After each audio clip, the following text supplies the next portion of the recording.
Good morning everyone. मैं आशा करता हूं कि आप लोग सब अपने अपने घर पर सेफ होंगे। और आज का जो हम लोगों का वेबिनार है, मेरी आवाज़ आ रही है ना आप लोगों को? पहले ये कंफर्म कर दीजिए प्लीज़। यस। ओके। सो आज का जो हम लोगों का वेबिनार है, this is exclusively based on your OB exams that is going to start from 28th of अप्रैल।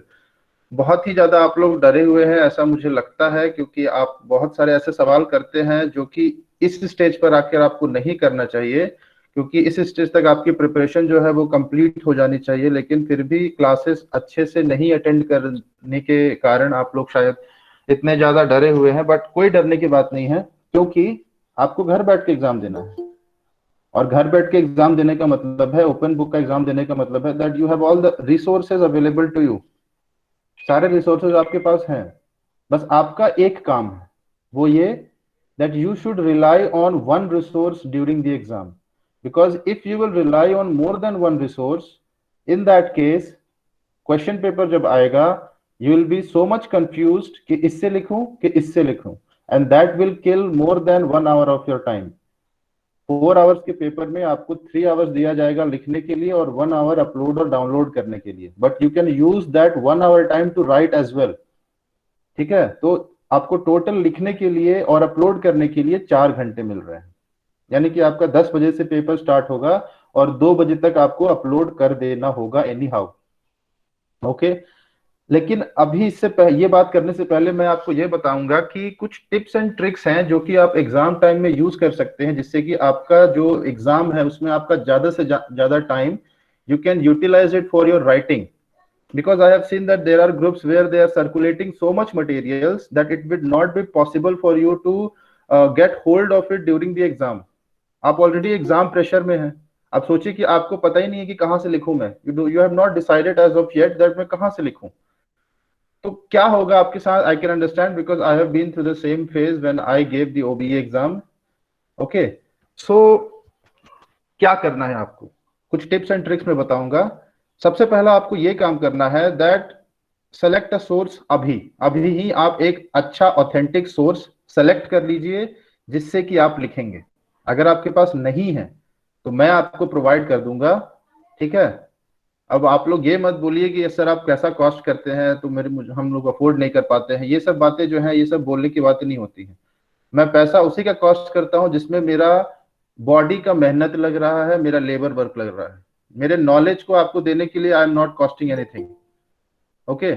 सो उस चीज के लिए मैं पैसा कॉस्ट करता हूँ। और ये जो मटेरियल है, ये पहली बात तो जो आपको मैं प्रोवाइड करूंगा, this I have not made, I have received from my seniors and I find it that this is the most authentic material till now.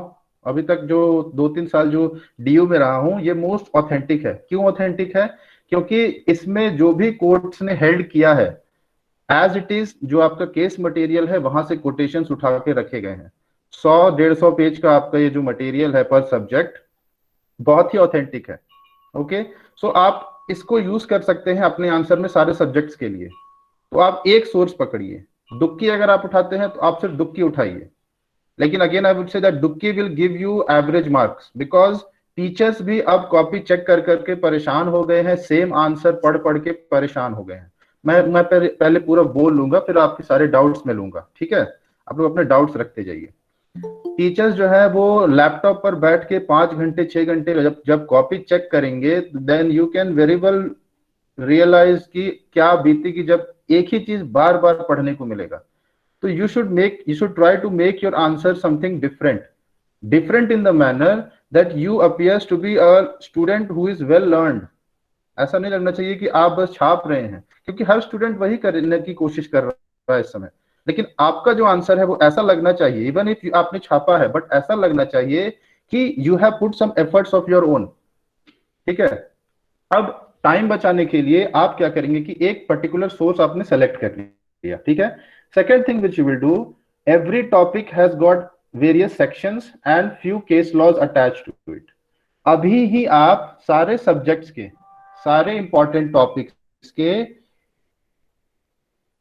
Topic का नाम लिखिए, give an arrow mark and right the relevant sections with which that topic is related.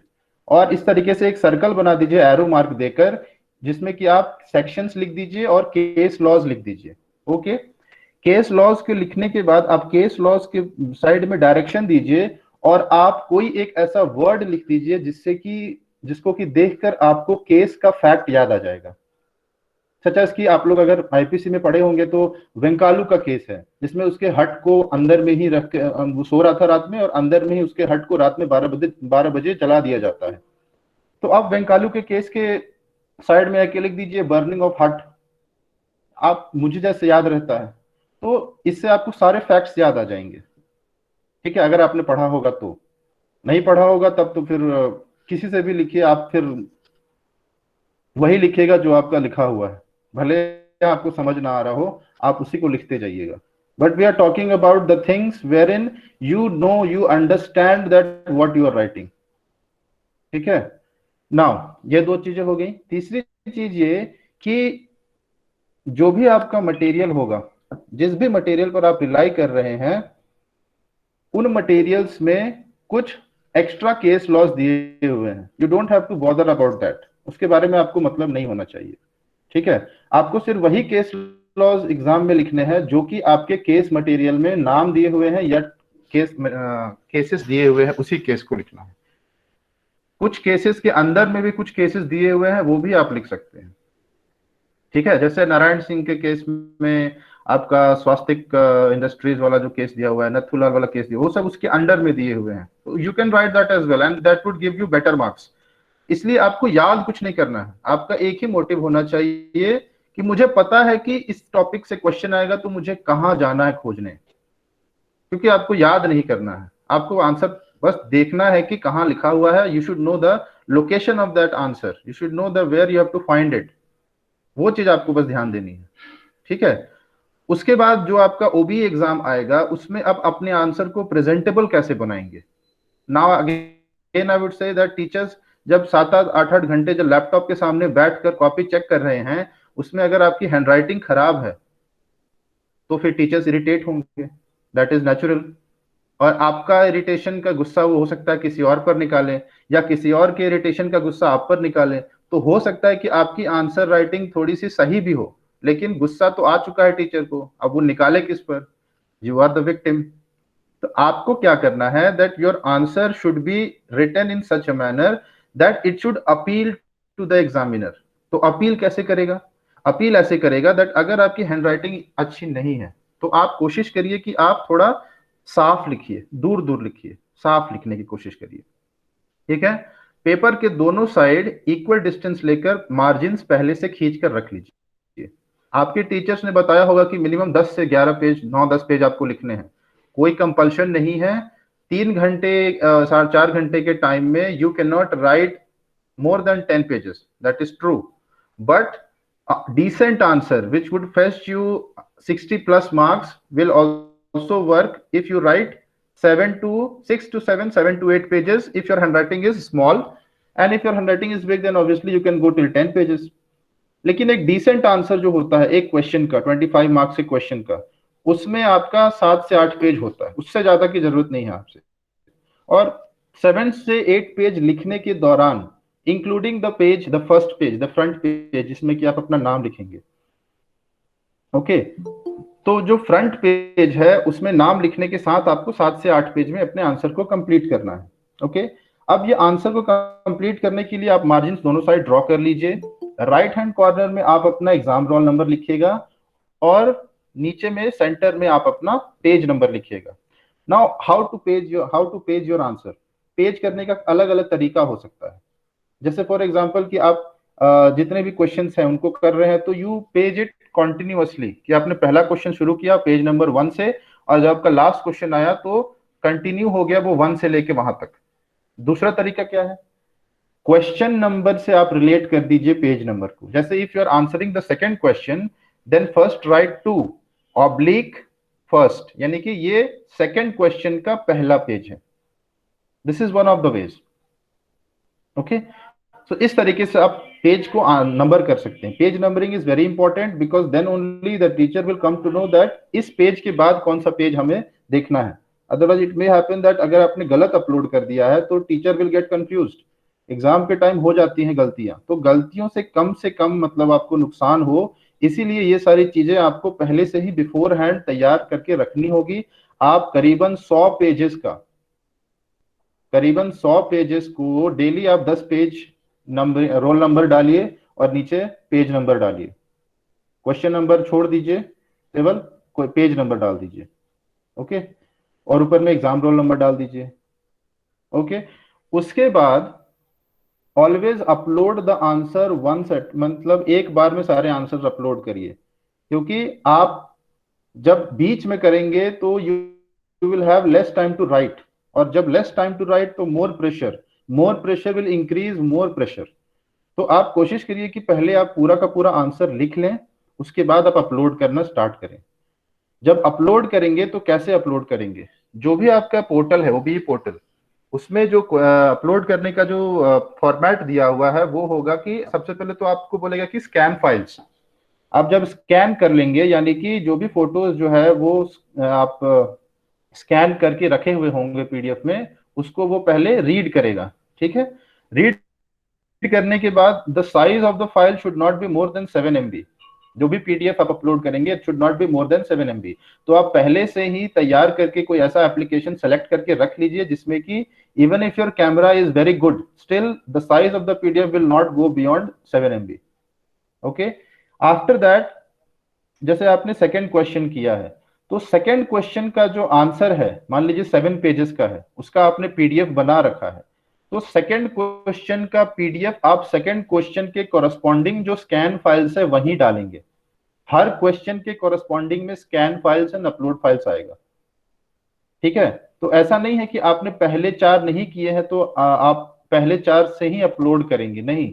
अगर जो question number है उस question number के corresponding ही आपको अपने क्वेश्चन अपने आंसर जो है वो अपलोड करने हैं। If you have written suppose 1, 3, 5 and 6, then the first question will be uploaded to against the first one, then you have written second जो अपलोड करेंगे स्कैन करेंगे वो सेकंड में करेंगे, और जो फिफ्थ है वो फिफ्थ वाले के कॉरेस्पॉन्डिंग में आप स्कैन करके अपलोड करेंगे, और जो सिक्स्थ है वो सिक्स्थ वाले, यानी कि बीच का जो 2 क्वेश्चन है 3 और 4 ये आपको कुछ नहीं करना है इनमें। तो इस तरीके से आप अपलोड करेंगे अपने आंसर को। ठीक है, अब मैं देख रहा हूं ये चीज कि आपका जो भी ग्रुप्स में आप ज्वाइंट है वहां पर दुनिया भर का मटेरियल आ रहा है, तो इन मटेरियल से आप कैसे डिसाइड कर पाएंगे कि आपके लिए सबसे सूटेबल मटेरियल कौन है। मैं आपको नहीं बोल रहा हूं कि आप मेरी बात मानिए, क्योंकि सब यही बोलेंगे कि मेरी बात मानिए मेरी बात मानिए। आप ग्रेजुएट होकर आए हैं, आपको इतनी समझ होगी कि कौन बंदा सही डायरेक्शन दे रहा होगा कौन नहीं। अगर ये समझ नहीं है तो आई will give you 2-3 reasons why you should follow what I am saying, और अगर आपको वो रीजन सही लगते हैं तो आप फिर फॉलो करिए मुझे। पहले बता दूं कि क्या है यहाँ पर प्रॉब्लम। प्रॉब्लम ये है कि जब आपके सामने 10 किताबें खुली हैं तो 10 किताबों में एक साथ तो देखा नहीं जा सकता है। आपका जब एग्जाम स्टार्ट होगा ना, मैं बताता हूँ होगा क्या। 10 बजे क्वेश्चन पेपर आ गया वेबसाइट पे, पोर्टल पे आ गया। जैसे ही क्वेश्चन पेपर आया, आपके ग्रुप्स जिनमें कि आप जुड़े हुए हैं वो सारे क्या करेंगे, कर ग्रुप में डालते रहेंगे, जिससे कि आपको ये पता चल जाएगा कि question number 1 is related to which case. लेकिन मैं आपको एक चीज बता देता हूं, कितने ग्रुप्स में आप एनरोल्ड हैं, दिन भर फोन बजता ही रहेगा। कम से कम 15 से 20 मिनट आपका इस चीज में जाएगा कि कौन सही बोल रहा है, क्योंकि जरूरी नहीं है कि सभी सही बोले, क्योंकि क्वेश्चन जो फॉर्मेट है वो अभी तक का तो ऐसा है कि डायरेक्ट क्वेश्चंस जो है आपके केस लॉस से आ जा रहे हैं। लेकिन there is a chance that this year there में बी सम चेंज। क्यों? क्योंकि स्टूडेंट्स घर पे बैठ के सारे एक ही आंसर लिख रहे हैं ना, दुक्की से लिख रहे हैं, सभी एक ही सोर्स से लिखे जा रहे हैं, तो व्हाट बेनिफिट, क्या फायदा है फिर क्वेश्चन अलग अलग देने का। तो उस चीज को खत्म करने के लिए हो सकता है कि इस साल टीचर्स 2-3 टॉपिक्स को क्लब करके क्वेश्चन दे दें। अब आपको तो जो आपके ग्रुप्स है उनमें जो है क्वेश्चन जो है अलग अलग टॉपिक से दे दिया। अब उस दौरान आप कितने बुक्स को खोलिएगा, आपको वो आंसर लिख के तो नहीं दे रहे हैं, तो आप कितने बुक्स को रेफर करिएगा एक आंसर को लिखने के लिए। तो इसीलिए मैं बोल रहा हूं कि आप एक शीट बना लीजिए जिसमें कि टॉपिक के अगेंस्ट आप सेक्शंस लिख दीजिए और केस लॉस लिख दीजिए। तो आप क्वेश्चन में फैक्ट पर मत जाइए, क्वेश्चन में इशू पर जाइए। क्वेश्चन में जो इश्यूज आ रहे हैं वो इश्यूज कौन से सेक्शन से कौन से टॉपिक से रिलेटेड हैं, वो आप पकड़ लीजिए और फिर उन चीजों को अपने आंसर में एक्सप्लेन कर दीजिए। ठीक है, जब आप उन चीजों को अपने आंसर में एक्सप्लेन कर देंगे तब जाकर आपका कंप्लीट होगा, ना कि सिर्फ उस टॉपिक को जो कि फैक्ट से रिलेटेड है। फैक्ट में आपको दो तीन टॉपिक्स मिला कर देगा। ठीक है, जैसे कि I would like to give an example. मेरे सामने कुछ क्वेश्चंस है, मैं आपके सामने शेयर करता हूं, एक मिनट रुक जाइए, जिससे कि आपको एक आइडिया मिलेगा कि क्वेश्चंस किस तरीके से आ सकते हैं अगले एग्जाम्स में। एक मिनट मुझे टाइम दीजिएगा।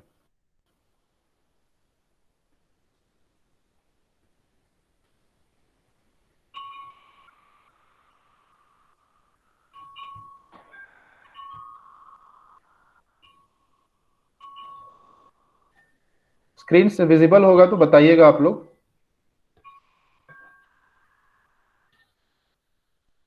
Is it visible to everyone? Yes, sir. Yes, sir. Yes.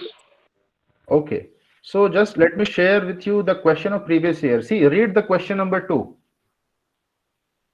Question number 2, you will not find it anywhere in your case material. The fact relating to this question 2 is not available in any of your case laws.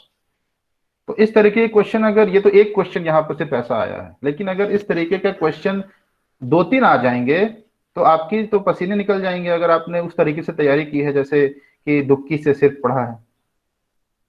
तो उस चीज के बचने के लिए मैं आपको बताता हूं कि आप क्या करेंगे। Read the question number 2. It says a group of 8 persons, 5 armed with knives and 3 with lathis, gathered outside the house of Naresh in midnight and started calling out his name in abusive manner. Owing to his nuisance created by these people, neighbors of Naresh started objecting, which infuriated these armed men. The men around with knives attacked 2 of the neighbors of Naresh and killed them, while those coming for rescue were also attacked by men carrying lathis, who were using lathis to keep all the rescuers at bay. Can all the accused be convicted for murder of these 2 neighbors? Now you see there are not only 2, rather 3 things which are involved here. First is it talks about murder, है ना, यहां पर murder हुआ है कि नहीं हुआ है वो आपका पहला इशू हुआ। दूसरा है can all the accused, this is the second issue, कि क्या सारे के सारे एक ही चीज यानी मर्डर के लिए लायबल होंगे। तो सारे के सारे यानी कि यहां पर आपको देखना पड़ेगा that whether there is joint liability और नॉट। सो जॉइंट लायबिलिटी भी देखनी होगी कि जॉइंट लायबिलिटी यहां पर है कि नहीं। 2 टॉपिक हो गए। तीसरा टॉपिक यहां पर right of private defence. The people who were going to rescue the ones who are murdered या killed, they were doing something in the right of private defence और नॉट। ये 3 टॉपिक्स हैं जिनको कंबाइन करके आपको ये आंसर लिखना है। आपको इससे रिलेटेड किसी बुक में कुछ मिलेगा? I don't think so that you will gate. तो आप एग्जाम में क्या करिएगा, आप एग्जाम में मर्डर बता दीजिएगा, सेक्शन 300 एक्सप्लेन कर दीजिएगा, आप एग्जाम में जॉइंट लायबिलिटी एक्सप्लेन कर दीजिएगा, आप एग्जाम में प्राइवेट डिफेंस एक्सप्लेन कर दीजिएगा। तो क्या ये किसी भी क्वेश्चन को लिखने का तरीका होता है? आई डोंट थिंक सो, क्योंकि आपके पास टाइम कम है और आपको ज्यादा से ज्यादा वो चीजें लिखनी है जो आपके फैक्ट को एक्सप्लेन कर रही हैं, ना कि उन चीजों को जो कि आप जानते हैं।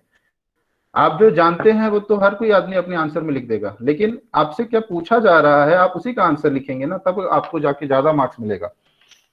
सो इस तरीके के क्वेश्चन में आपको एनालाइज करना होगा कि मर्डर के साथ हमें क्या बोलना है। जॉइंट लायबिलिटी देख रहा है, तो जॉइंट लायबिलिटी का जो टॉपिक है उसमें 2 टॉपिक्स दिए हुए हैं। एक है आपका 149 red with 141 and the second is 34, है ना। 34 can not be applied alone but 149 can be applied alone. यहां पर जो टोटल स्ट्रेंथ है वो है 8, यानी कि 149 भी लग सकता है। अगर 5 से कम होता तब तो 149 लगता ही नहीं, क्योंकि 149 टॉक्स अबाउट 5 और मोर पर्संस, तो ये 8 है, यानी दोनों में से कोई भी लग सकता है। अब आपको देखना पड़ेगा कि कॉमन इंटेंशन जो है और common object, these are the 2 elements over which we differentiate between 149 and 34। तो यहां पर जो इंसिडेंट्स हैं आपके सामने, इसमें क्या कॉमन ऑब्जेक्ट है या कॉमन इंटेंशन है? तो आपको पहले as far as I have taught my students that common intention is something which is created by prior meeting of minds. It may be created at the spur of the moment, but it is something which is created prior meeting of mind की वजह से वो सब कुछ आपका intention जो है वो सेम हो गया. And it must be shared यानी कि हर आदमी एक दूसरे के इंटेंशन को जानता है. जैसे कि जब भीड़ होती है, प्रोटेस्ट होता है, तो हर आदमी एक दूसरे के इंटेंशन को हो सकता है नहीं जानता हो. कुछ लोग भीड़ में बस घुस आए हैं, तो वो जो है अगर कुछ हो जाता है, तो भीड़ अगर कुछ कर देती है, तो वो आदमी कॉमन इंटेंशन के लिए लायबल नहीं होगा, सेक्शन 34 में लायबल नहीं होगा. तो कॉमन ऑब्जेक्ट फिर क्या है? कॉमन ऑब्जेक्ट एक बड़ी चीज है, एक ब्रॉडर थिंग है then common intention. Common object मतलब कि एक रॉन्गफुल अनलॉफुल असेंबली का कुछ सोच कर कुछ करना, तो क्या उसने सोचा और उस चीज को करने के लिए उसने क्या किया, that defines the common object. जैसे अगर डीयू के बाहर अगर आप प्रोटेस्ट करने के लिए बैठे हैं कि कॉलेज खुलवा दीजिए, और अचानक से वो लोग उठकर जाने लगते हैं वीसी ऑफिस की तरफ, पुलिस बैरिकेड लगा देती है और आप बैरिकेड को धक्का देने लगते हैं. Now all the people who are involved in that protest, हर आदमी तो धक्का नहीं देगा. कुछ आदमी ऊपर से चढ़ने की भी कोशिश करेंगे, कुछ आदमी पुलिस को धक्का देगा, कुछ आदमी बैरिकेड को धक्का देगा. Now you see, each and every person might be doing some different activity, but they all want one thing, to reach to the VC office. So the object of this non-lawful assembly is same, but the intention is different for everyone. जो धक्का दे रहा है barricade को, उसका intention अलग है. जो police को धक्का दे रहा है, उसका इंटेंशन अलग है. जो ऊपर से चढ़ के जा रहा है, उसका इंटेंशन अलग है. तो इंटेंशन ये चीज होता है और ऑब्जेक्ट वो चीज होता है. तो यहां आपको देखना है कि यहां इंटेंशन हो रहा है कि ऑब्जेक्ट बन रहा है. तो इस तरीके से आप फाइंड आउट जब कर लेंगे, तब आप फिर सेक्शंस को आंसर में लिखना शुरू करेंगे कि 149 लगेगा कि 34 लगेगा. पहले तो आप मर्डर लगेगा. जब भी जॉइंट लायबिलिटी की बात आती है, तो पहले जिस ऑफेंस को की आप बात कर रहे हैं, वो ऑफेंस को आपको एक्सप्लेन करना पड़ता है. अब यहां पर मर्डर का है सीन. अब ये नरेश लोग, अगर आप थोड़ा सिमिलैरिटी देखना चाहें, तो ये थोड़ा सा सिमिलैरिटी आपको गप्पू यादव के केस से मिल जाएगा. सॉरी, गप्पू यादव बोल रहा हूं, मिजाजिया के केस से मिल जाएगा, जो कि जॉइंट लायबिलिटी से रिलेटेड है, सेक्शन 149, जिसमें की बात करता था कि एक आदमी तेज सिंह रहता था, वो किसी जमीन पर कब्जा करने के मोटिव से अपने बेटे के साथ, और उसका बेटा जो है हाथ में धोती में बंदूक लपेटे, और 3 और लोग जो लाठी लिए हुए हैं किसी के जमीन पर जाते हैं कब्जे करने की मोटिव से. जब वो सामने वाली पार्टी आ जाती है, तो उससे पहले ये लोग स्प्रेड हो जाते हैं सच दैट कि ये कुछ करने ही नहीं आए हैं. उसके बाद जब दूसरी पार्टी वहां जमीन पर आती है, तो वो उसको बोलते हैं कि भाग जाओ, नहीं तो खत्म कर दिए जाओगे. तो इस तरीके के सिचुएशन में फिर वो मना करती है, ऑब्जेक्ट करती है. तब फिर वो क्या करते हैं, तब फिर वो सबको बुला लेते हैं और फिर बोलते हैं अपने बेटे को कि बेटा गोली चलाओ. तो यहाँ बेटा को गोली चलाना बोलना may be the common intention, लेकिन इन पूरे लोगों का, जितने भी लोग हैं, इन सभी का जो ऑब्जेक्ट था वो क्या था? जमीन पर कब्जा करना. तो ये जो ऑब्जेक्ट था, this object defines section is defined in section 149. तो इस तरीके की सिचुएशन आपको यहाँ दिख रही है कि ये लोग यहाँ पर बुलाने आए थे नरेश को, ओके, लेकिन नरेश के साथ तो कुछ नहीं हो पाया. लेकिन जो लोग वहां ऑब्जेक्शन कर रहे थे, उनके अगेंस्ट वो लोग क्या है, लड़ाई करने लगे, झगड़ा करने लगे. और कुछ लोग जो हैं वहां पर लाठी लेकर उनको रोक रहे थे, जो रेस्क्यू करने आ रहे थे. तो इंटेंशन, जो रेस्क्यू करने आ रहे थे लोग, उनका इंटेंशन मारना नहीं था किसी को, उनका इंटेंशन बस रोकना था. तो इंटेंशन हो सकता है यहाँ अलग अलग हो, लेकिन आपको रीजनिंग से बताना पड़ेगा कि इंटेंशन सेम है या ऑब्जेक्ट सेम है. तो ऑब्जेक्ट, मुझे लगता है कि इस केस में ऑब्जेक्ट जो है वो ऑब्जेक्ट सेम है. तो मुझे लगता है कि 149 इसमें लगेगा, red with section murder. Okay. और साथ ही साथ आप यहाँ पर ये भी लिख सकते हैं that right of private defence की जो बात करते हैं, तो जो लोग रेस्क्यू करने के लिए आ रहे हैं, they are trying to use their right of private defense to protect the 2 people who are being killed, है ना. सो राइट ऑफ प्राइवेट डिफेंस में आप कौन कौन सा सेक्शन लिखेंगे? राइट ऑफ प्राइवेट डिफेंस में आप सेक्शन लिखेंगे जिसमें कि आप बताएंगे कि सेक्शन 98 लिखेंगे, जिसमें आप बताएंगे कि कोई अपनी या दूसरे की बॉडी को प्रोटेक्ट कर सकता है, बचा सकता है. सेक्शन 98 का ए में लिखा हुआ है जो कि बॉडी से रिलेटेड है। तो आप यहां पर आपको जो प्राइवेट डिफेंस का ज्यादा एलिमेंट देखने को नहीं मिल रहा है, ठीक है। और यहां पर जो दूसरी पार्टी है जो कत्ल कर देती है, वो तो ये बोल सकती है ना कि हम तो अपना दूसरा काम करने आए थे, यही लोग हमें ऑब्जेक्शन करने लगे, इसीलिए हमने जो भी किया प्राइवेट डिफेंस में किया। अब लीजिए प्राइवेट डिफेंस, उसमें भी एक्सप्लेन करिए कि क्या प्राइवेट डिफेंस करने के दौरान आप किसी को जान से मार सकते हैं और किन किन सिचुएशंस में मार सकते हैं। उससे रिलेटेड आपके क्वेश्चन 2 में फैक्ट्स क्या क्या दिए हुए हैं। तो यहां पर जो भी फैक्ट दिया हुआ है उसमें प्राइवेट डिफेंस में आप मार तभी सकते हैं जब वो सेक्शन 100 में आता है।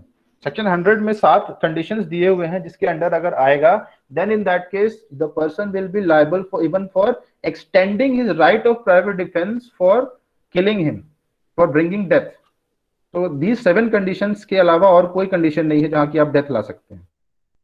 But again there is subject to section 99 which talks about the proportionality of the inflicting of harm। आप प्रोपोर्शनल हार्म ही कर सकते हैं किसी को, जितना कि वो आपको हार्म कर रहा है उसी के प्रोपोर्शनेट आप राइट टू प्राइवेट डिफेंस कर सकते हैं। तो ये चीज भी आप अपने आंसर में इंक्लूड कर दीजिए। तो देखिए मैं आपको ये बता रहा हूं कि आप एक बेटर मार्क्स लाने के लिए क्या क्या चीज लिख सकते हैं। But if your preparation is not good, if your preparation is not good, क्योंकि इतनी सारी चीजों मैंने बता दी, आपको हो सकता है कि इसमें से बहुत सारी चीजें के बारे में कॉन्सेप्ट क्लियर नहीं होगा। तब क्या करना चाहिए? तब ये करना चाहिए कि तब आप जितने भी केस लॉज हैं आपके, उन सारे के सारे इंपॉर्टेंट केस लॉज की मैं बात कर रहा हूं, उन सारे केस लॉज को फैक्ट जो है आप अच्छे से याद कर ले कि किस केस का क्या फैक्ट है, क्योंकि क्वेश्चन जो आएगा कुछ ना कुछ सिमिलैरिटी उसकी जरूर रहेगी आपके केस लॉज के फैक्ट से। तो उसके लिए मैं आपको इंपॉर्टेंट केस लॉज भी बता देता हूं जो कि आपका और हेल्प करेगा एग्जाम के दौरान। What are the important case laws? तो आप सब कॉपी पेन लेकर बैठ जाइए और लिखिए कि इंपॉर्टेंट केस लॉज कौन कौन से हैं। मैं आपके साथ स्क्रीन शेयर करता हूं, आप लोग लिखते जाइए। सबसे पहले क्राइम पेपर 102 से लेता हूं, यानी कॉन्ट्रैक्ट 102 के इंपॉर्टेंट केस लॉज आपके कौन कौन से हैं। 102 का एक क्वेश्चन पहला यानी दूसरा टॉपिक से पक्का है आना, और वो है आपका या तो Carlill Carbolic Smoke Ball Company से आएगा या फिर भगवान दास गोवर्धन दास केडिया से आ सकता है। अब हालांकि इसमें सारे ही केसेस इंपॉर्टेंट हैं, लेकिन क्वेश्चन तो ऐसे होंगे ना जो कि बेसिक चीज पर हो। और एक बात, अगर आपके क्लास में किसी टॉपिक पर more than a week class चली है तो मान लीजिए कि उस टॉपिक से क्वेश्चन आना ही है, क्योंकि जब टीचर उस चीज पर ज्यादा समय दे रहा है तो जाहिर सी बात है कि वो उसको पूछेगा भी। तो इंपॉर्टेंट केस लॉज देख लीजिए कौन कौन सा है। कॉन्ट्रैक्ट में मैं आपको बताऊंगा कि almost all the cases are important. Carlill versus Carbolic Smoke Ball Mills company, उसके बाद pharmaceutical society of Great Britain is not important, Balfour versus Balfour is important, Lalman Shukla versus Gauri Dutt is important, Bhagwan Das Goverdhan Das Kedia is important, Harvey versus Facey is important, and Felthouse versus Bindley is also important. उसके बाद दूसरा जो topic है इसमें important कौन कौन सा है, Rajendra Kumar Verma versus State of MP, then this Union of India versus Maddala Thathiah, this case deals with the standing offer, है ना। इसमें गुड़ खरीदता है, जैगरी खरीदता है और वो स्टैंडिंग ऑफर में रहता है, that is not the offer. उसके बाद आपका Kanhaiya Lal Agarwal versus Union of India, जिसमें कि टेंडर पास होता है और कुछ ऑफर्स देता है वो साथ में रिबेट के। देन ये दोनों केसेस उतने ज्यादा इंपॉर्टेंट नहीं है, हरिद्वार सिंह वर्सेस बगुन शुमराई, ये ऊपर के 3 केसेस ये इंपॉर्टेंट है, टेंडर्स एंड ऑक्शन से रिलेटेड।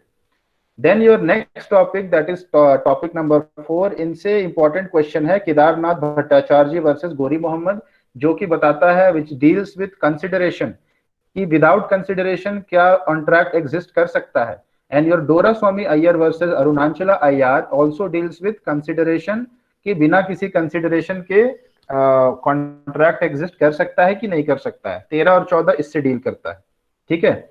उसके बाद चिन्नैया राव वर्सेस वेंकटरमैया गारू, ये केस डील करता है कि consideration should be moved by the promiser, ठीक है, on the request of the condition consideration should be moved by the promisee on the request of the promisor. जो हमारा सेक्शन 2D है जो कि कंसिडरेशन के बारे में बताता है, उसमें ये चीज लिखा है that the consideration must be moved by the promisee, यानी कि जो एक्सेप्ट करता है प्रपोजल को, and it should be moved by the promisee on the request of the promisor, जिसने प्रपोजल दिया है उसके रिक्वेस्ट पर। तो ऐसा होना चाहिए। लेकिन इंग्लिश लॉ जो है थोड़ा इससे अलग है। क्यों? क्योंकि हमारे सेक्शन 2D में सिर्फ प्रोमिसी कंसिडरेशन मूव नहीं कर सकता है, वहां यह भी लिखा है कि एंड एनी अदर पर्सन, वो भी मूव कर सकता है। तो ये वेंकटा चिन्नया राव वर्सेस वेंकटमया गारू, इस केस में जो था यही चीज बताया गया था दैट किस हद तक कंसिडरेशन मूव किया गया है तब जाकर वो वैलिड कंसिडरेशन होगा और फिर आपका कॉन्ट्रैक्ट एग्जिस्टेंस में आ जाएगा, है ना। ये केस रिलेटेड है कि एक लेडी रहती है, वो अपनी बेटी से बोलती है कि तुम अपने मामा को हर महीने का 623 रुपया जो है वो दोगी, और उसके साथ कॉन्ट्रैक्ट कर लेती है। लेकिन बाद में जब उसका डेथ हो जाता है लेडी का, तो मामा को वो देने से मना कर देती है। तो मामा जो है सूट फाइल कर देता है उसके अगेंस्ट में। तो यहाँ पर जो एग्रीमेंट कॉन्ट्रैक्ट हुआ था वो तो लेडी और उस की बेटी में हुआ था ना, मामा तो सिर्फ एक बेनिफिशियरी था। तो इसीलिए जो कंसिडरेशन मूव किया गया है वहां पर हम लोगों के सेक्शन 2D में लिखा है एंड एनी अदर पर्सन, उसको लिखने की वजह से मामा भी बीच में आ जाता है, मामा भी वैलिड कंसिडरेशन मूव करा सकता है। ओके, सो इसी वजह से इंडियन लॉ में ये चीज है। But in English law only the promisee can move the consideration on the request of the promisor, कोई तीसरा आदमी नहीं मूव कर सकता है। तो ये चीज आप अपने आंसर में इंक्लूड कर सकते हैं। तो मेरे पास जो प्रिंटेड मतलब जो PDF मटेरियल हैं उनमें हर चीज का अच्छे से एक्सप्लेनेशन दिया हुआ है, और मैं अपने स्टूडेंट्स जिनको भी मैं पढ़ा रहा हूं उनको मैं बता रहा हूं कि आप अपने आंसर में इस PDF से क्या क्या चीज डायरेक्टली एज इट इज लिख सकते हैं, और उस PDF के बाहर कुछ भी नहीं है। आपको अगर 65 तक लाना है, 70 भी लाना है, तो उसके बाहर कुछ भी नहीं है। ओके, उसके बाहर नहीं है। इसी वजह से मैं उसी को आपको बोलूंगा कि आप उसको पढ़िए एक बार, ठीक है। अगर आपने नहीं देखा है उस चीज को तो आप उस चीज को एक बार देखिए कि है क्या वो चीज। आपके ऊपर कोई बाउंडेशन फोर्स नहीं है, लेकिन मेरा ये मानना है कि वो केस मटेरियल से, केसेस के बीच में से जो जजमेंट हेल्ड किया गया है उसको as it is copy paste किया गया है उस मटेरियल में, जो भी रेलेवेंट है आपके आंसर को बेहतर बनाने के लिए। तो इसीलिए आप केस मटेरियल अगर नहीं पढ़ सकते हैं इस समय कम टाइम में, then in that case I would request you to kindly go through that material and just inform me that whether it can be of any help और नॉट। क्योंकि अगर एक कुछ हेल्प आपका हो जाएगा तो फिर मैं आपको भी बता दूंगा कि उसमें से क्या क्या अंडरलाइन करना है, such that you can directly write in your exam. Yes, certainly I will share that with every one of you.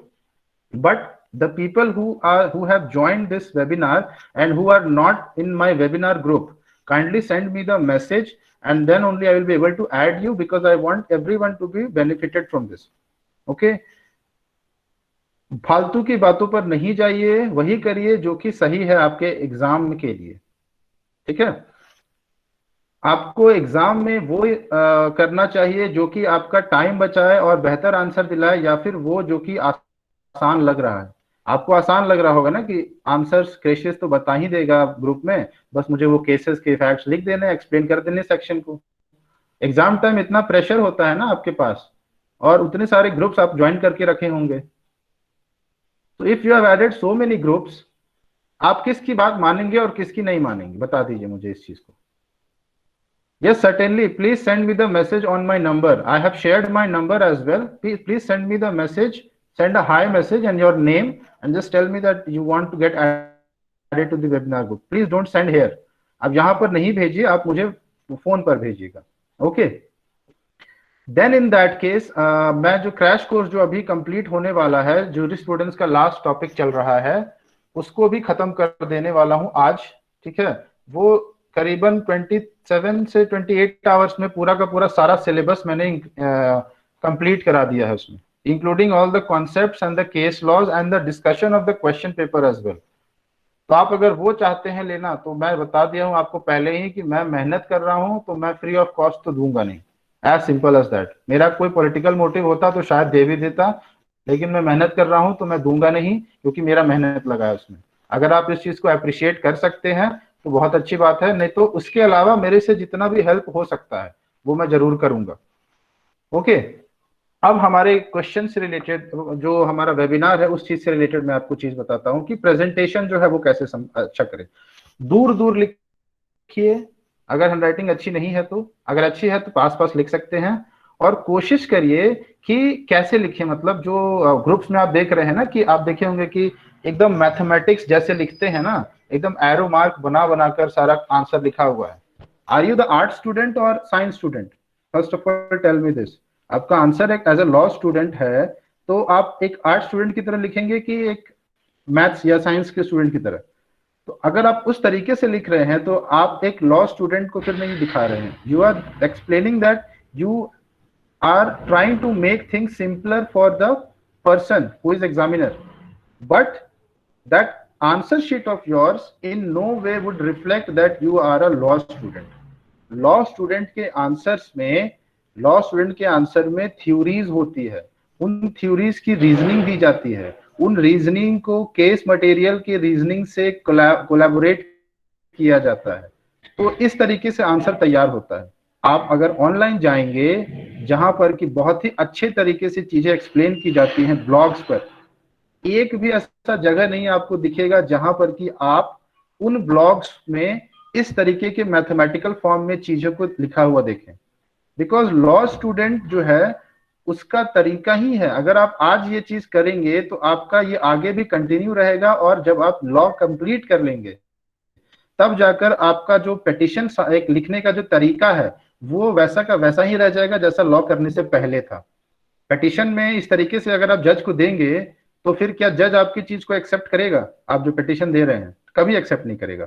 तो आप अपने आंसर में क्या क्या रखिएगा, जो भी आपके क्वेश्चन है उनका फैक्ट आप लिख दीजिए एक पैराग्राफ में। जो भी रेलेवेंट पॉइंट्स है पॉइंट वाइज लिखिए, पॉइंट वाइज आंसर लिखिएगा, ठीक है। उसके बाद जब आपने फैक्ट लिख दिया, then you write any legal maxim if it is attached to it and the relevant sections which you will discuss in your answer। जो भी रेलेवेंट सेक्शन है जिसको कि आप डिस्कस करेंगे वो लिख दीजिए, ठीक है।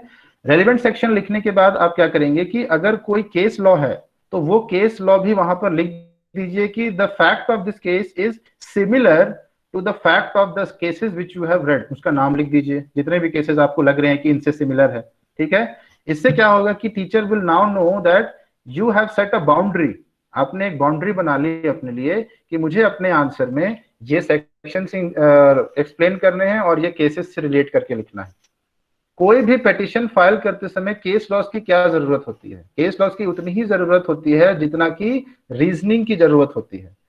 आपको बस रीजनिंग देना है ना कि इस केस में कोर्ट ने ये रीजनिंग देते हुए ये कहा था, तो उतना ही काम आपका आंसर शीट में भी केस लॉ का है कि आपको रीजनिंग देनी है। केस के फैक्ट से कोई मतलब नहीं है एग्जामिनर को, जजमेंट से कोई इंपॉर्टेंट कोई ये इंपॉर्टेंस उतना ज्यादा है नहीं। अगर आप लिखते हैं तो इट इज गुड, बट कुछ फायदा नहीं है। फायदा आपको होगा रीजनिंग से।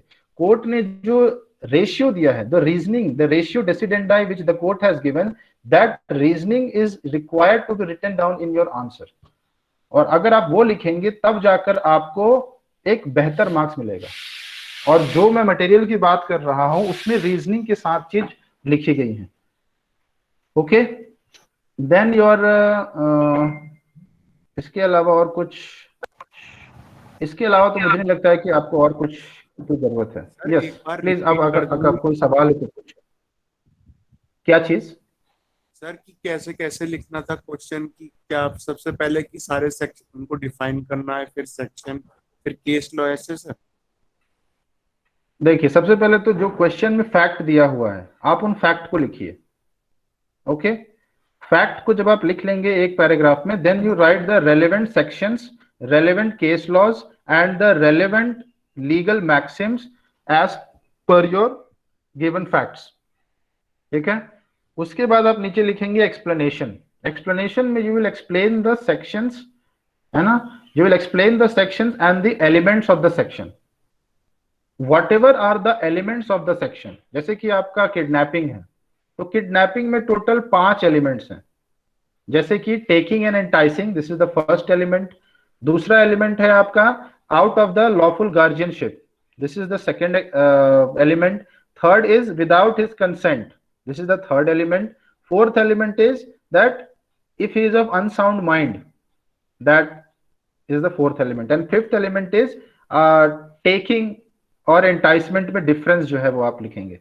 तो ये जो पूरे का पूरा एलिमेंट्स है सेक्शन 361 का, ये एलिमेंट में कोर्ट ने एक्सप्लेन किया है कि टेकिंग का मतलब क्या होता है, एंटाइसमेंट का मतलब क्या होता है, out of the lawful guardianship का मतलब क्या होता है, गार्जियन कौन होता है, ये एक्सप्लेनेशन में ही उसके लिखा हुआ है, that who will be considered as a lawful guardian. Then you will write that explanation tells that who is the lawful guardian, and if possible you can give an example also from your side, कोई इसमें ये चीज नहीं है।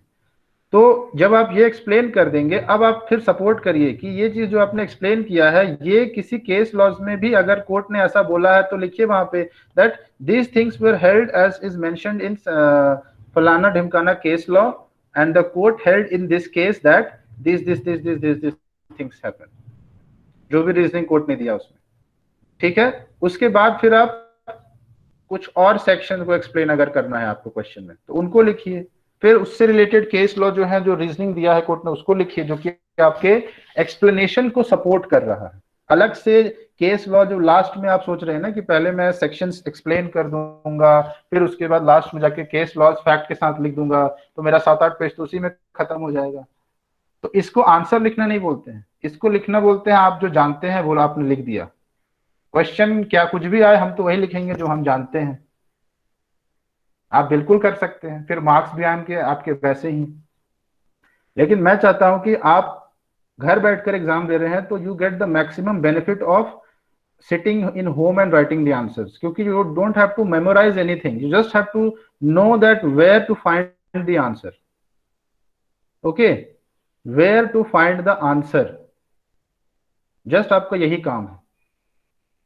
तो इसीलिए जो भी मैंने स्टार्टिंग में बताए हैं कि आप तैयारी अभी से कर लीजिए, एक शीट लीजिए हर सब्जेक्ट के लिए, टॉपिक लिखिए, एरो दीजिए, सेक्शन लिखिए, एरो दीजिए, केस लिखिए, केस को एरो देकर कोई एक ऐसा वर्ड बस लिख दीजिए जो कि आपको उस केस के सारे फैक्ट याद दिला देगा। तो एग्जाम में क्या होगा कि जैसे ही आपका वो क्वेश्चन आएगा तो आपको पता चल जाएगा कि इसके जो फैक्ट हैं वो सिमिलर हैं उस फैक्ट उस केस से, यानी उस केस से मतलब कि वो केस जो है वो कौन से टॉपिक से रिलेटेड है और उस टॉपिक में क्या क्या सेक्शंस हैं इन्वॉल्व हैं जो कि मुझे एक्सप्लेन करने हैं। तो एक ही जगह आपको सब कुछ मिल जाएगा। जब आपको एक ही जगह सारी चीजें मिल जाएंगी, then in that case your work is to find the reasonings given by the court and the material which I will give you, उसमें सब कुछ लिखा हुआ है, सारी की सारी चीजें हैं, क्योंकि वो मटेरियल किसी एक इंसान ने नहीं बनाया है, वो मटेरियल बनाया जाता है फर्स्ट सेमेस्टर स्टूडेंट्स के लिए, क्योंकि जब फर्स्ट सेमेस्टर के स्टूडेंट जो हैं वो एडमिशन लेते हैं उस वक्त इलेक्शन का टाइम होता है। इलेक्शन के टाइम के दौरान मैक्सिमम फर्स्ट ईयर स्टूडेंट्स को अपने पक्ष में लाने के लिए कुछ ऐसा करना होता है जो कि बहुत स्टूडेंट्स अप्रिशिएट करें।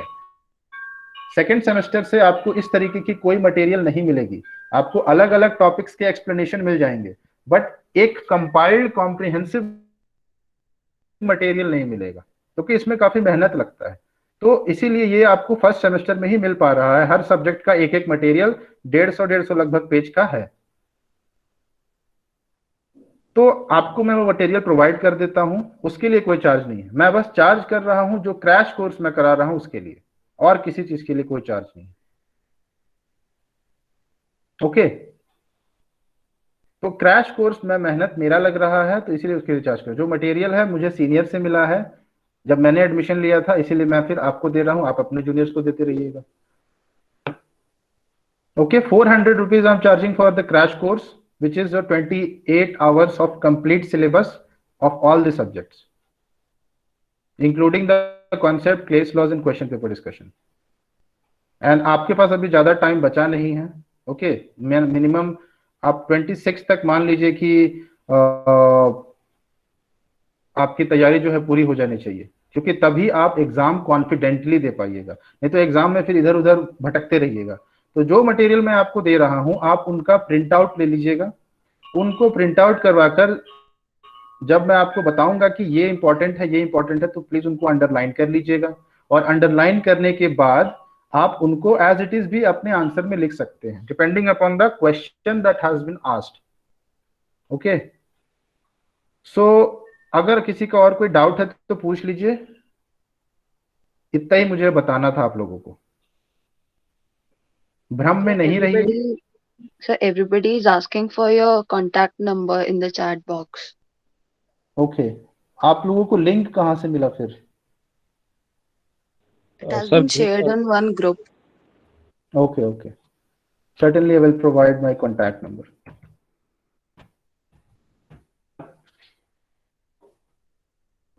This is my contact number. You can call me anytime for any information, anything you want. You don't understand any topic, please call me. Sir आपका नाम अनंत है? Yes, अनंत कुमार सिंह है मेरा नाम। Okay, thank you sir. कुछ पूछना है आप लोगों को किसी चीज से रिलेटेड? हाँ, मैं देख रहा हूँ कि आप लोगों को बहुत कंफ्यूजन है जूरिस्प्रूडेंस के पेपर के रिगार्डिंग। तो जूरिस्प्रूडेंस के पेपर में मैं बता दूं कि जूरिस्प्रूडेंस का paper will be the easiest for you to answer, क्योंकि उसमें कोई केस लॉ नहीं है। आप चाहें तो अपने आंसर में बेटर करने के लिए केस लॉ इंक्लूड कर सकते हैं, लेकिन जरूरी नहीं है कि केस लॉ इंक्लूड करें ही। So what you have to do in that paper, जो मटेरियल दिया जा रहा है आपको, उसमें ऑलरेडी थ्योरीज और जो भी आपके दो पार्ट में आपका जूरिस्प्रूडेंस जो है वो डिवाइडेड है। ओके, जब दो पेजेस में आपका दो पार्ट में डिवाइडेड है, पहला part is the philosophy of law, जिसमें 5 थ्योरीज हैं, Austin, Hans Kelsen, HLA Hart, okay, and the fourth one is your Savigny and Roscoe Pound. ये 5 थ्योरीज हैं इनकी। सेकेंड पार्ट जो है वो एप्लीकेशन पार्ट है। एप्लीकेशन पार्ट मतलब सेपरेशन ऑफ पावर हो गया, रूल ऑफ लॉ हो गया, प्रेसिडेंट हो गया, लेजिस्लेशन हो गया, कस्टम्स हो गए, then your major legal systems हो गया, उसके बाद आपका इंटरप्रिटेशन ऑफ स्टैट्यूट्स हो गया। ये सारी चीजें आपको सेकंड पार्ट में मिलेंगी। इनमें आप केस लॉ लिख सकते हैं। तो जो मटेरियल है आपके पास, वो मटेरियल आपके केस लॉ से ही रिलेटेड है, उसमें केस लॉ भी दिया हुआ है। बट जो आपकी थ्योरेटिकल पार्ट है, फिलॉसफी ऑफ लॉ, उसमें केसेस की बात नहीं है, उसमें कॉन्सेप्ट है, और वो कॉन्सेप्ट थोड़े टेढ़े हैं तो आपको शायद समझ नहीं आएंगे, क्योंकि ऑनलाइन मोड में काफी डिफिकल्ट हो जाता है विथ इम्प्रॉपर एग्जांपल्स समझाना। But I find my self privilege that I love philosophy. Philosophy is means it is my love. Philosophy मुझे बहुत पसंद है, तो इसीलिए मैं उस चीज को बहुत बेटर तरीके से समझा पाता हूँ, जो शायद टीचर्स जो है वो नहीं समझा पाते हैं, क्योंकि मेरे पास आपके रियल लाइफ से ही इतने सारे एग्जाम्पल्स देता हूं मैं, जो कि आपको क्लियर कर देते हैं कि आपका क्या कॉन्सेप्ट है उसमें इन्वॉल्व। सो जूरिस्प्रूडेंस में आप थ्योरीज जो है एज इट इज अपने जो भी मटेरियल है वहां से डायरेक्टली लिख सकते हैं। ओके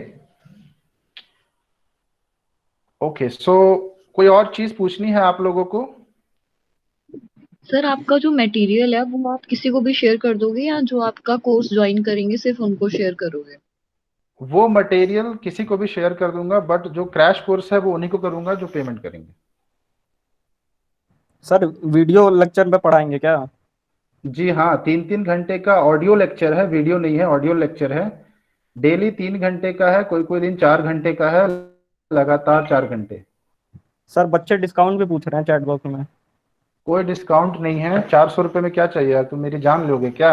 सारे सब्जेक्ट बता रहा हूँ। सर वो जो आप बता रहे थे ग्रुप का लिंक है, वो कहाँ पर है सर? कौन से ग्रुप का लिंक? सर जो आप बता रहे थे जिसमें पीडीएफ है आप, या फिर आपको पर्सनली मैसेज करके सर ले सकते हैं पीडीएफ? जी हाँ, मुझे पर्सनली मैसेज देखिए, मैं नहीं चाहता हूँ कि मेरा number as it is circulate होता रहे पूरी दुनिया में, ना लिंक सर्कुलेट हो, because I only want those student to get into my group who are serious to learn from me. तो मैं खुद ही सारे स्टूडेंट को ऐड करता हूँ, मैं लिंक ऐसे सर्कुलेट नहीं करता हूँ। आप मुझे पर्सनल मैसेज कर दीजिए, मैं आपको ऐड कर दूंगा उस ग्रुप में। ठीक है, उस ग्रुप में मैं शेयर भी कर दूंगा पीडीएफ। और कुछ पूछना आप लोगों को?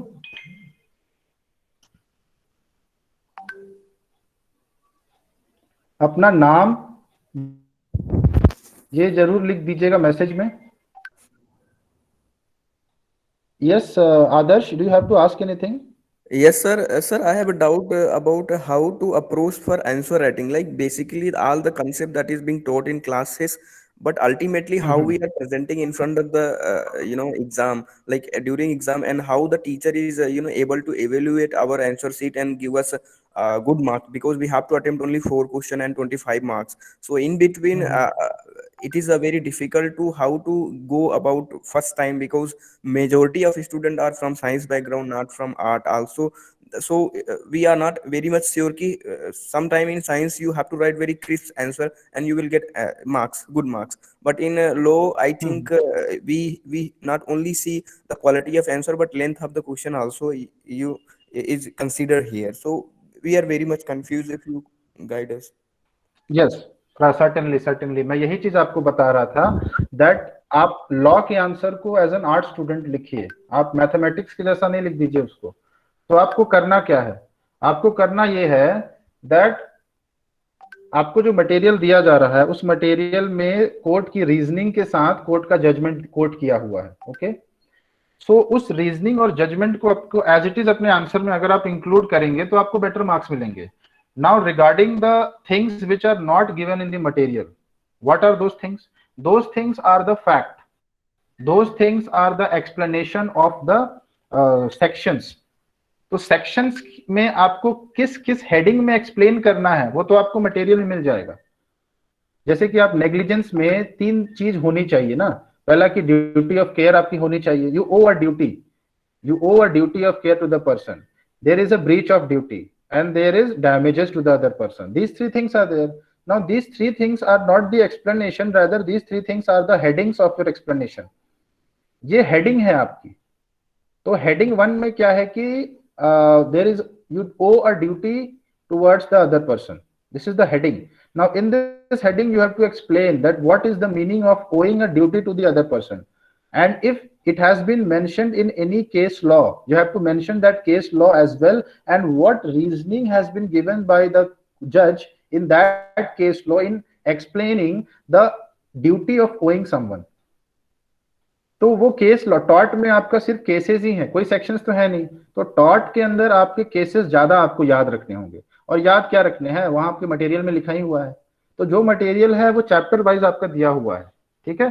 चैप्टर वाइज जब आप देखेंगे तो उसमें आपको सारे केस लॉज भी एज इट इज मिल जाएंगे और उनकी रीजनिंग भी मिल जाएंगी। तो उसमें आप केस लॉ को सपोर्ट करिए अपने रीजनिंग से, और उसके बाद फिर जाकर आप एक आंसर आपका कंप्लीट हो जाएगा। अब जैसे आदर्श बोल रहे हैं कि साइंस बैकग्राउंड से हैं, तो साइंस बैकग्राउंड वाले की आदत होती है कि वो हर चीज कम से कम में लिख देता है क्योंकि ज्यादा जरूरत नहीं है।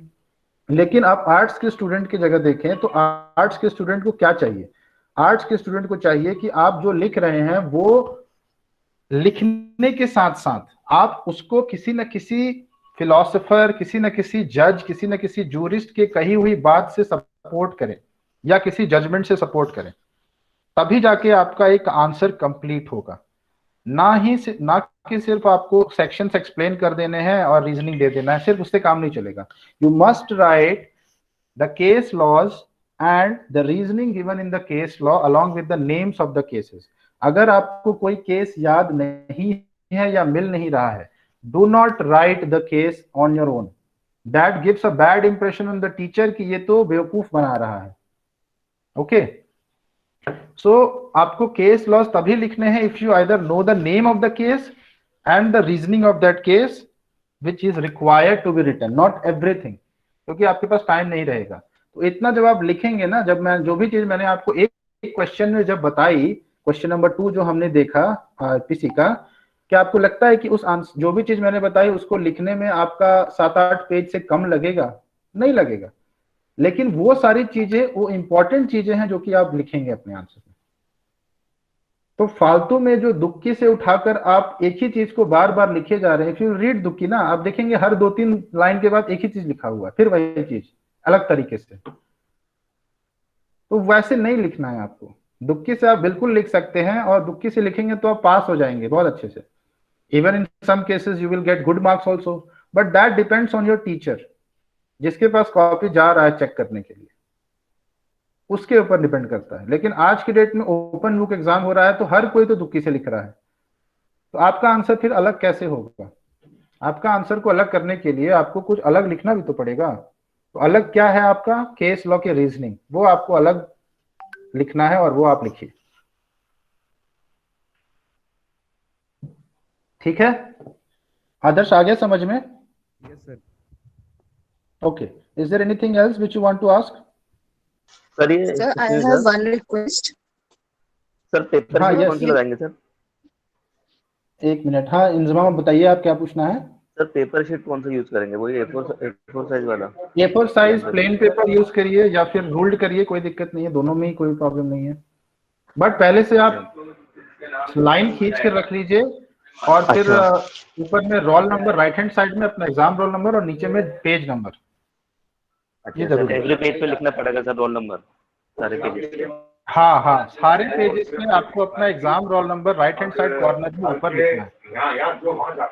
अच्छा सर, आपका नंबर एक बार मैं सर रिपीट कर रहा हूँ, एक्चुअली सर मैं लॉग ऑफ हो गया था सर। 949534112905। जी जी यही है, ठीक है। Yes Kamaljeet, you were asking something? No sir. कोई पूछ I रहा was था ना अभी asking मेरे that, से? यस महिमा। sir, can you please introduce yourself so we can know, like, I how am a to student contact of you? second year. I am a student of second year of LC1. My name is Anand Singh. ठीक है, कुछ दिन पहले आप लोग controversy सुने होंगे आप लोग मेरे और शैलेंद्र प्रताप सिंह के बारे में, एक ऑडियो आपके पास आया होगा। I was the one. Yes, right. मैं ऑलरेडी क्रैश कोर्स करा रहा हूँ स्टूडेंट को, 2 बैचेस कंप्लीट करा चुका हूँ। In the first batch I did the entire syllabus with elaborate discussion for 30 classes for each subject, jurisprudence and IPC. And in the crash course, I am doing it for all the students and for all the subjects, क्योंकि student की request थी कि sir बाकी subjects में भी class में understanding नहीं बन पा रहा है। So I am explaining the concept also and the case laws also in the time limit that I have frame for myself, कि मुझे इतने टाइम में आपके सारे सिलेबस को कवर करना है। और मुझे लगता है कि ये काफी कम टाइम है, इसमें आपके सारे सिलेबस जो है वो क्लियर हो भी गए हैं। इसका एक डेमो लेक्चर जो है मैंने अपने YouTube channel legal power of zero पर डाल रखा है, पहले क्लास का आईपीसी का क्रैश कोर्स का। और जो रेगुलर क्लासेस थे मेरे जो कि मार्च में स्टार्ट हुए थे, उनका भी पहला क्लास का डेमो लेक्चर मैंने डाल रखा है यूट्यूब पे, वो भी आईपीसी का है। तो आप legal power of zero search करेंगे तो ये आपका यूट्यूब चैनल है, इस पर मेरे लेक्चर्स ऑलरेडी हैं। If you think that whatever I'm telling in that lecture will benefit you in the exam, then you can enroll in that course. मेरे पास रिकॉर्डिंग भी है उन सारे लेक्चर्स और क्रैश कोर्सेज के। Okay Okay, thank you, sir. Okay, अब आपके मन में कोई डाउट तो नहीं है ना कि मैं कौन हूँ, कहाँ से आ गया? टीचर्स दे स्टूडेंट्स कुछ ऐसे हैं जो कि मैंने बताया कि मैं पढ़ाता हूँ तो वो ये समझ गए कि मैं टीचर हूँ, तो फिर वो बात पहुंच गई सीनियर तक, फिर हो गया काम, मुझे फोन आने लग गए। तो ये सारी चीजें जो है आप इस पर ध्यान नहीं दीजिए, फिलहाल अपना एग्जाम है उस चीज पर ध्यान दीजिए, और ये सारी चीज होते रहेंगी। बट जो मैंने आपको बताया है, अगर आपको लगता है कि